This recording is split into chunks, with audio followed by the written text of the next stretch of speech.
It's 5:30 p.m. You know exactly what you should be doing right now and you're not doing it because you're waiting to feel ready. That feeling hasn't shown up in months. Here is the uncomfortable part. It might not be coming ever. There is a training system over 2,500 years old, built on the exact opposite assumption that motivation was never coming, so it never mattered. At age 7, Spartan boys were taken from their families and enrolled in a system so intense it produced the most feared soldiers in the ancient world. It has nothing to do with feeling inspired. It's called the Agoge. Here is exactly how it worked and how to run a modern version of it starting tonight. Step 1. Manufactured hardship. Spartan boys were deliberately underfed, sent barefoot in winter, given one rough blanket. Not cruelty for its own sake. Comfort was treated as a skill killer. Here's the mechanism. If your body and mind are never mildly uncomfortable on purpose, the first real difficulty you meet in ordinary life feels like an emergency instead of a Tuesday. Your nervous system hasn't built that mental callus. Think about the last time a slightly annoying task at work spiraled into a whole afternoon of avoidance. That's not because the task was hard.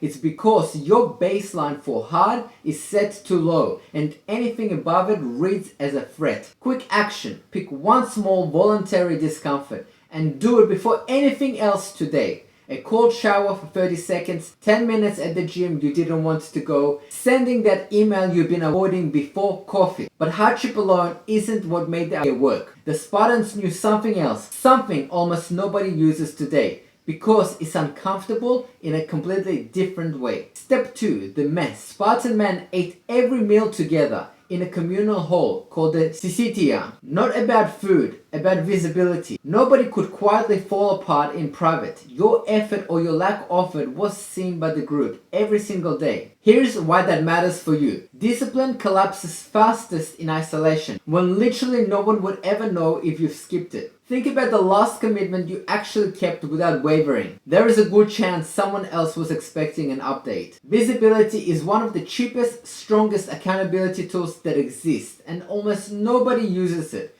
because admitting you need it feels like admitting weakness. It isn't. Even the most disciplined fighters in the ancient world still ate every meal in front of each other. Quick action. Tell one person today exactly what you're committing to and when you'll report back. Not, I'm going to get healthier. I'm doing this workout today at 7 a.m. and I'll text you when it's done. Hardship and visibility gets you moving. But there is a third piece the Agoge used that most modern advice gets completely backwards. It's about what you're not allowed to have yet. Step 3. The whip behind you. Agoge boys weren't given the comfort other Greek children had. Shoes, warm cloaks, second helpings. Until they earned it through tough training. Comfort was delayed on purpose, so it became something built, not something given. Right now, most of your comforts are unlocked before you've earned anything that day. The show you queued up before the task is done, the snack before the workout, phone before having the hard conversation. None of that makes you weak. It just means the order got scrambled somewhere, and the Agoge's whole insight was that sequence trains the mind as much as effort does. Quick action. Pick one comfort you reach for automatically and make it strictly a reward. Don't open the app until the task is done. Don't watch the next episode until the workout's finished. The first 3 steps build the system, but there's a fourth piece, the one that actually separates people who look disciplined from people who genuinely are. And it's the one nobody trains, because nobody's watching to make them. Step 4. Train the skill nobody sees. Spartan warriors trained constantly during peacetime. No war, no audience, no immediate reward. That's the actual definition of discipline. The version of you that shows up when nobody's checking. This is the step that separates people who look disciplined from people who actually are.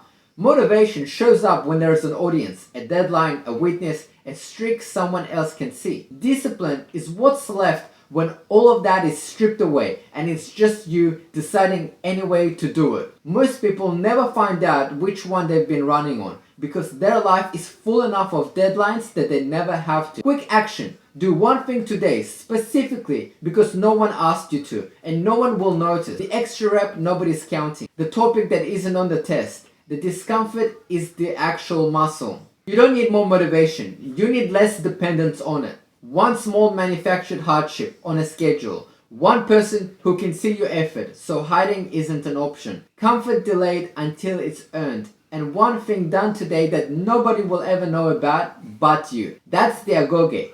Not brutality, structure. If you're ready to stop waiting to feel ready, comment Agoge below. But even the strongest discipline in the world eventually runs into something it cannot outtrain. A moment everything just goes wrong at once with zero warning. That's our next video. What Seneca actually did the day disaster hit and what we can learn from it. See you there.